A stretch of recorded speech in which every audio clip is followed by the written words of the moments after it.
দেখেন ভাইরা টাকাটা দেখেন আসলে টাকাটা কি ঠিক আছে টাকাটা আপনাকে যদি দেই আপনাকে নিবেন আসলে টাকাটা কি ভেজাল না আসল কেউ বুঝতে পারেন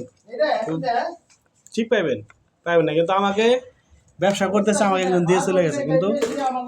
টাকাটা জাল ঠিক আছে আমি মানিয়ে নিলাম জাল টাকা আমার কাছে আছে আমি জাল টাকা হয়তো আমার কাছে থাকবে এটা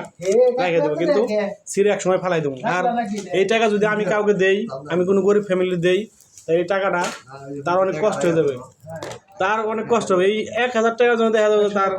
3 দিন 2 দিনের যে এক কষ্ট করছে ওই পারিশ্রম চলে যাবে 1000 টাকা কিন্তু আমাকে যে দিছে তাকে আমি চিনিও না জানিও না আমি ব্যবসা করতে গেছি আমি কিন্তু ওরকম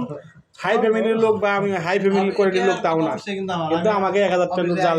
হয়ে গেছে ঠিক আছে আমি মন খারাপ করি নি আল্লাহর উপরে ভরসা করে ইনশাল্লাহ এটাকে আমি কাউকে দিব না আর চালাবো না এটা আমি যে ধরা খাইছি এই তুই আনাপ আমি চাই যে এই টাকার জন্য আরো অন্য কেউ ক্ষতি না হোক সবাই জানাবেন আসলে ভিডিওটা দেখে যে আমি কাজটা কি ভালো করতেছি না খারাপ করলাম যে আমি এই টাকা কাউকে দিব না এই টাকা ছিঁড়ে ফালাই দেবো ঠিক আছে সবাই ভালো থাকবেন ভাইয়ের ভিডিও কেমন হয়েছে দেখে জানাবেন যে ভাই কাজটাকে ঠিক করলো তুমি গেল না কেন